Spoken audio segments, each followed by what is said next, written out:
The S23 Ultra has finally got oneui 8.5, but has it been worth the wait? Let's go.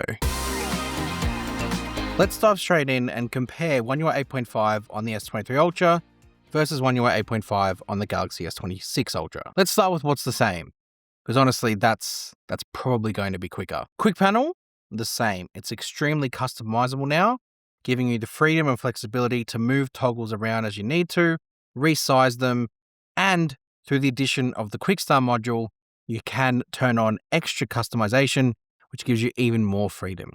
The freedom to completely move things as you need to, resize them in any way, like even the media player can be resized properly. And then you can remove things, add things back in.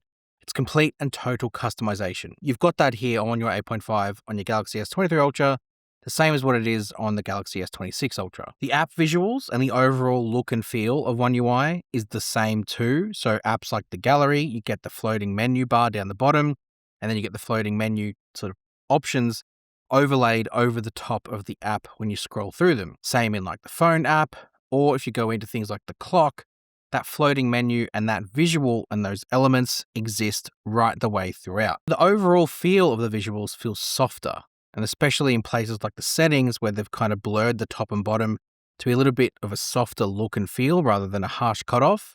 Very appreciative of that sort of new design element. Other things too that maybe you didn't expect, like Bixby has got parity here on the Galaxy S23 Ultra as it does on the S26 Ultra. So you can ask it a prompt and it'll actually use Perplexity to search for what you need and give you the information. It's now a proper AI assistant as opposed to just like a phone assistant. It now does more. And of course, Samsung DeX has been updated here to give you the multiple desktops, which is kind of like a hint as to its capabilities of this performance.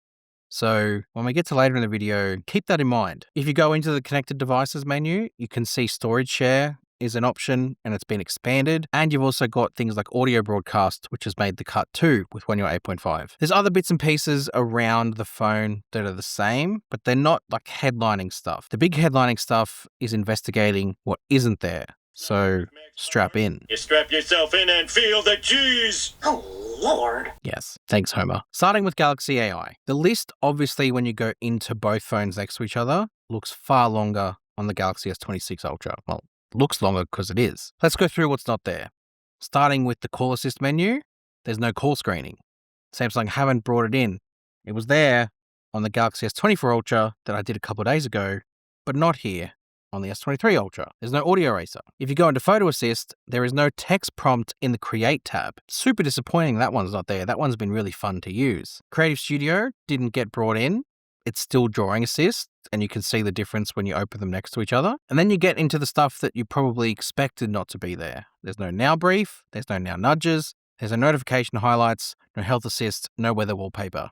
None of those made the cut on the S23 Ultra. It's a pretty crazy emission sheet. For a phone that is 1 year the junior of the S24 Ultra over here, which actually got about half of those if you go back and watch that video, it's crazy that this didn't even get one of them. To be fair, it did get the updated Photo Assist UI. So if you go into Photo Assist, you do get the 4 tabs down the bottom for AI Erase, for Move, Create, and Style. And you do get the option to keep editing once you've removed something, and you get the History button, which gives you the option to go back to a previous version of the photo that you've edited. But there's 2 things missing from the Photo Assist.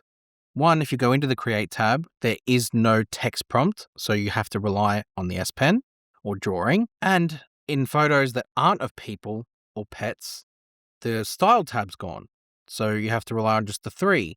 Whereas the S26 Ultra, you've got that Style tab to be able to turn it into something else. For a few of those things that aren't there, I don't really get because they're cloud-based. Like Photo Assist is a cloud-based service completely. So I'm not sure whether they are worried that the server might get overloaded if the S23 series customers gets access to that particular feature. But if they upgrade, which kind of makes me think that's what Samsung wants people to do, then that server is going to get overloaded with new customers anyway. So I don't quite understand the logic. This should be capable of it. The ones I bit my tongue. The ones I probably do understand is the hardware-based stuff like audio eraser. Obviously, that's a hardware feature and the chip maybe just isn't capable of handling it. Although remember what I said about DeX. And Now Brief, that's an on-device process which is pulling from a lot of different areas of the phone and probably requires a updated NPU, something this maybe just doesn't have. It's not as if there's nothing on here regarding Galaxy AI. There is still stuff present, but I was just expecting that maybe some of the bigger ones like call screening, for example, was going to come here, but it didn't. If you were waiting for One UI 8.5 to get access to some of those, sorry, I guess. Another software feature that's currently not present is you can't quick share to Apple devices on here. It's not in the menu, which means it can't be done. A bit odd, because I can't imagine that's anything to do with hardware, but maybe it's a Google thing? I'm not sure, but as of now, it's not there. Then we shift our attention to the cameras. Now, as far as output goes, I actually didn't bother doing a side-by-side comparison. And as I kind of hinted in the last couple of comparisons I've done after this update's taken place, Samsung isn't going to drastically change the photographic style of their phone from back then. They don't want to give a culture shock to the consumer who's been using it for 3 years, and that's the case. It has not changed. I've done direct comparisons to this already, to the S26 Ultra, so you can go and check that out. Camera comparison's part of that. Doesn't need to be part of the software comparison here. Especially as a software side of things, not much has actually changed. It does get some of the niceties on the S23 Ultra as the same as the S26 Ultra, like the clean preview toggle in Pro mode, which is also present in Pro video mode. You've got the revamped camera settings menu, which is kind of reorganized how things are laid out and given new features, like the save videos to external storage is present here on the S23 Ultra. And if you go into Camera Assistant, there's some extra toggles in there too that this has got.